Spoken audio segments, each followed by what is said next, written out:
Bismillahirrahmanirrahim. Euzubillahimineşşeytanirracim. Bismillahirrahmanirrahim. Salam əziz izləyicilər, mübarək ayda hər birinizi xoş gördük və Allah ibadət və itaətlərinizi qəbul eləsin. Bəhsimiz Qur'an-ı Kərimin təfsiridir və Hucurat surəsinin təfsirindəydik. Yetişdik 10 və 11-ci ayələrə. Ümumiyyətlə qeyd etdiyimiz kimi Hucurat surəsi əxlaqi və ictimai bir surədir. Bu kimi mövzulardan bəhs eləyir. 11 və 12-ci ayə demək olar ki, bu surənin ən əsas və dəyərli ictimai əxlaqi bəhslərindəndir. Allah Teala 11-ci ayədə buyurur ki, Ya eyyuhəl-ləzinə amenu, ey iman gətirənlər, la yəsxər qovmun min qovmin, yəni bir qovm, bir tayfanı və yaxud bir şəxs digər şəxsi məsxərə etməsin, lağ etməsin. Ən yəkunu xeyrən minhum, mümkündür o lağ etdiyin şəxs onlardan yaxşı ola. Və lə nisaun min nisain əsa ən yəkunənnə xeyrən minhunnə, nə də qadınlar qadınları lağ etməsin. Çünki mümkündür lağ olunan şəxs lağ edən, məsxərə edən şəxsdən daha xeyirli ola. Və lə təlmizu ənfusəkum və lə tənabəzu bil əlqab. Özünüzü pis ləqəblə səsləməyin. Bi'səl ismul fusuq bə'dəl iman. İman gətirdikdən sonra bu yaxşı bir şey deyil, fiskdir, fucurdur.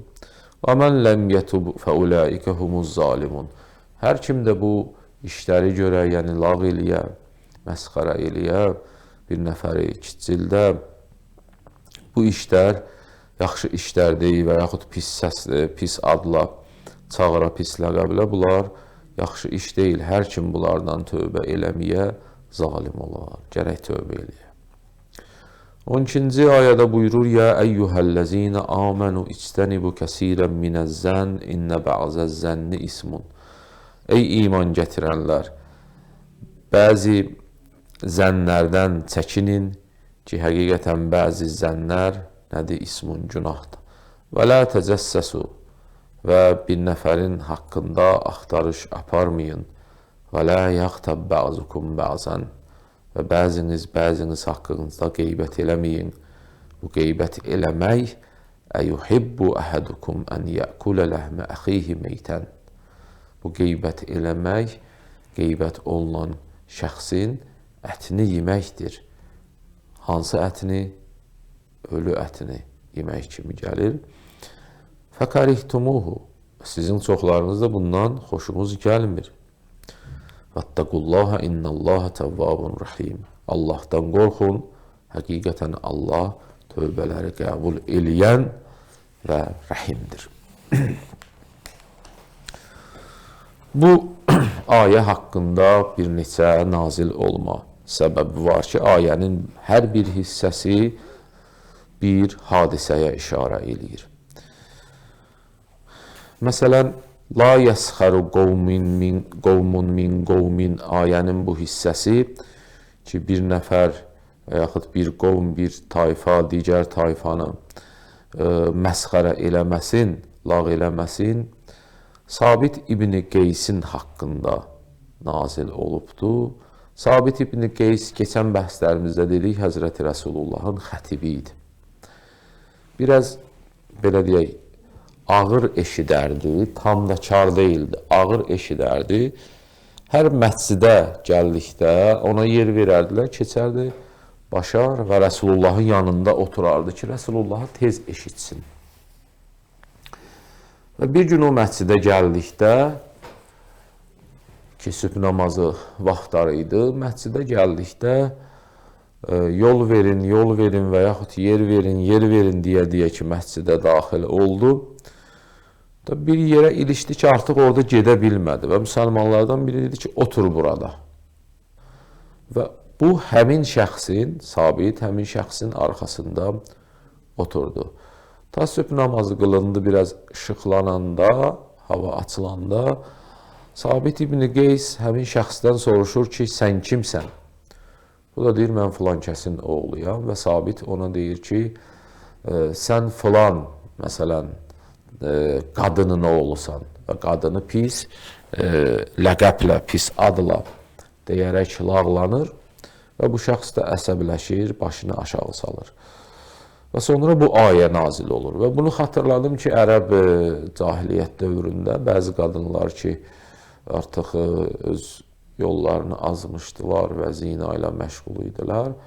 Onların evlərinin üstündə bir pərçəm, bir bayraq durardı ki, məlum idi ki, bu adam bu iş yiyəsidir. Və şə'nin nüzul nəticəsindən də bu məlum olur ki, bu filan kəs də filan kəsin oğluydu. Və bunu pis lağ olaraq sabit deməsi nəticəsində ayə nazil olur ki, ey iman gətirərlər ki, siz bir-birinizi lağla, məsxərə ilə çağırmayın. Sonra ayədə bir hissə var. Vələ nisaun min nisain. Nə də qadınlarınız, ki, Allah xüsusi qadınları da vurğuluyur, nə də qadınlarınız bir-birinizi belə deyək, məsxərə etməyin, lağ etməyin.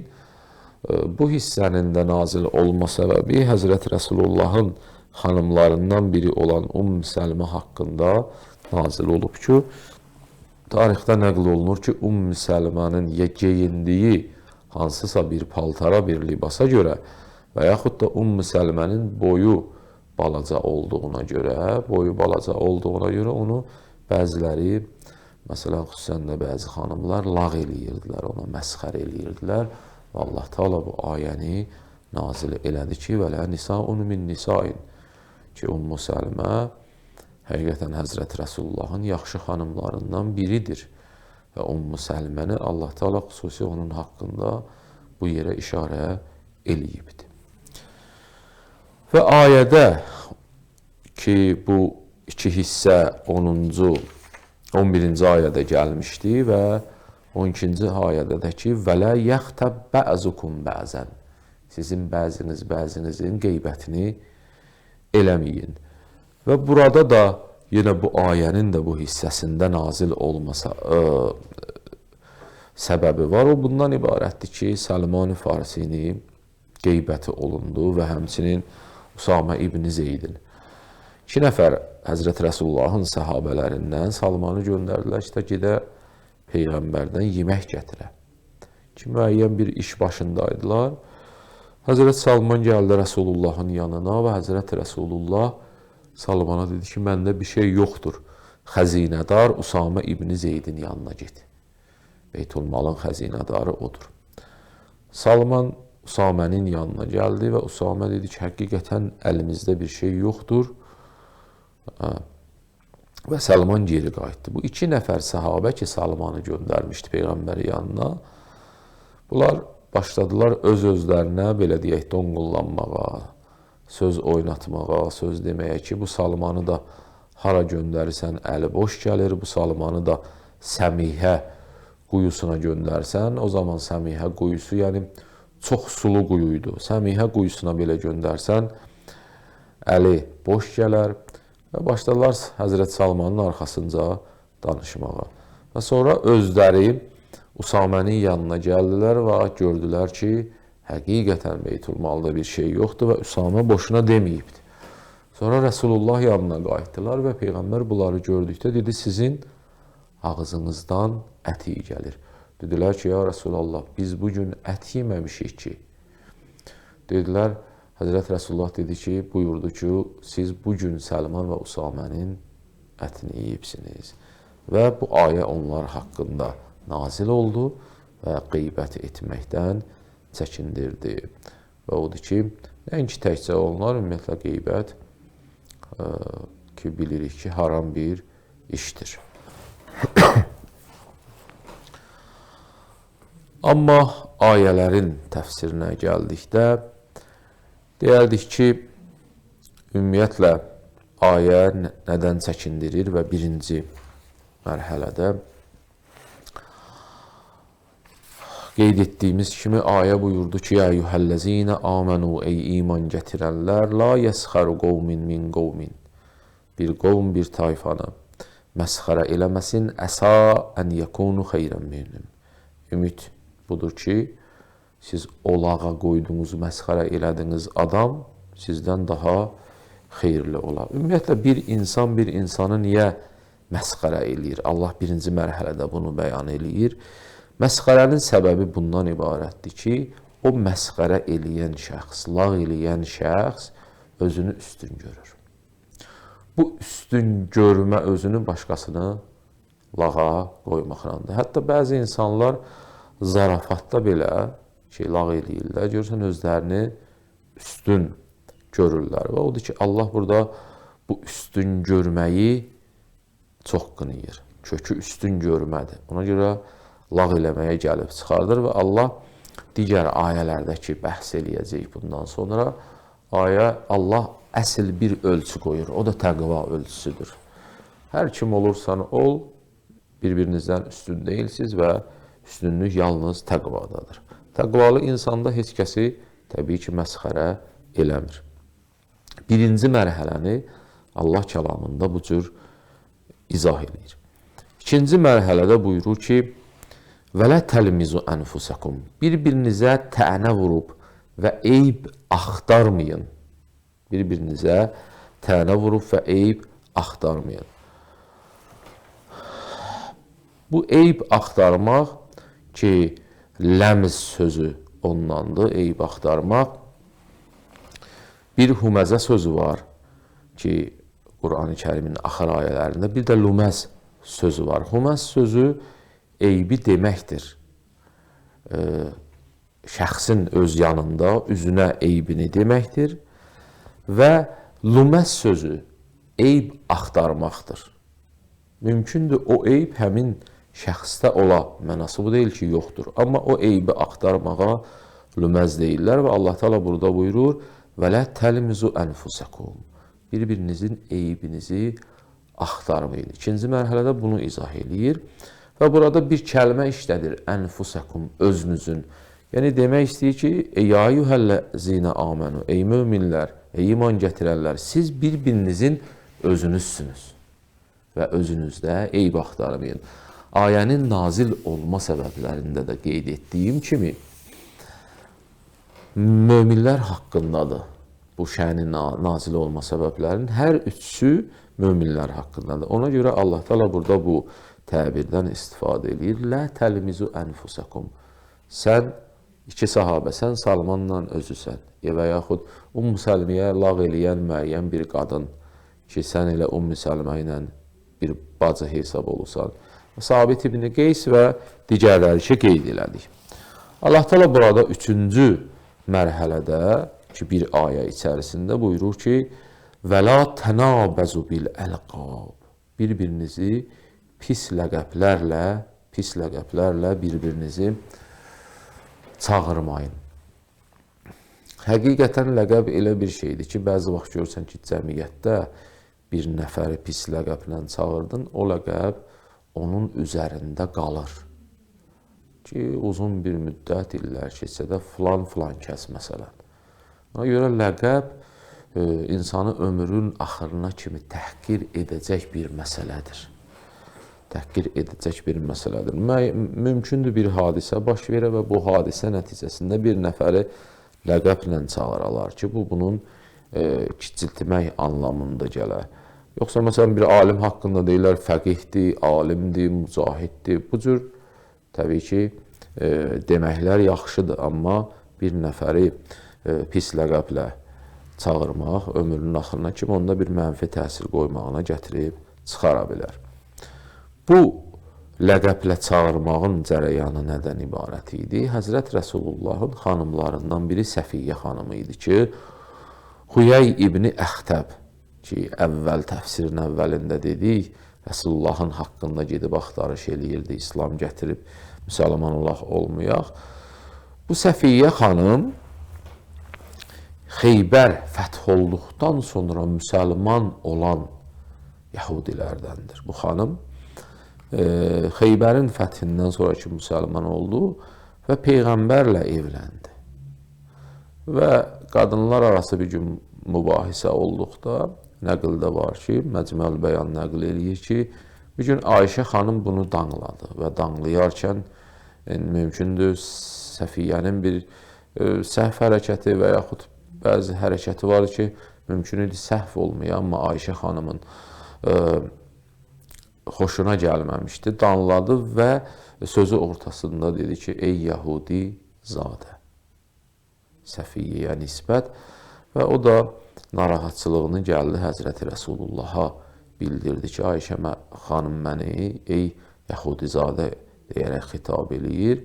Həzrət Rəsulullah da buyurdu ki, niyə cavab vermədin ki, mənim atam Harundur, əmim Musadır və həyat yoldaşım da Məhəmməd Peyğəmbərdir sallallahu aleyhi və alihi və səlləm.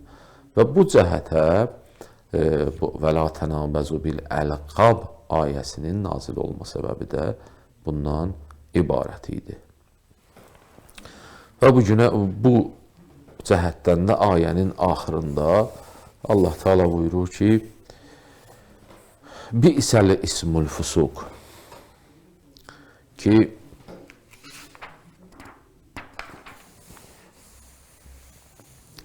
sizin bu hərəkətiniz, bu eyib tutmalarınız, lağ etməniz, qeybət etməniz, bu eyib tutmalarınız, bu çox bir, belə deyək, çox bir fiskdir. Fiskin özü pisdir, yəni çox daha pisdir. Bundan sonra ki, siz imana gəlibsiz, müsəlman olubsuz və bu hərəkəti tərk eləyin. Və axırda Allah Teala buyurur, və mən ləm yətub fəuləikə humuz zalimun. Hər kim tövbə eləməsə, o zalimlərdən olar. Zalim kimə deyilir? Zalim o kəsə deyilirsə, kiminsə haqqını tapdalamış olar. Bu günahlar nə üçün pisdir? Bu günahlar, bəzi cələsələrimizdə də qeyd elədik, bu günahlar haqqunnas hesab olur. Haqqunasdan da halallıq almayan insan zalimdir.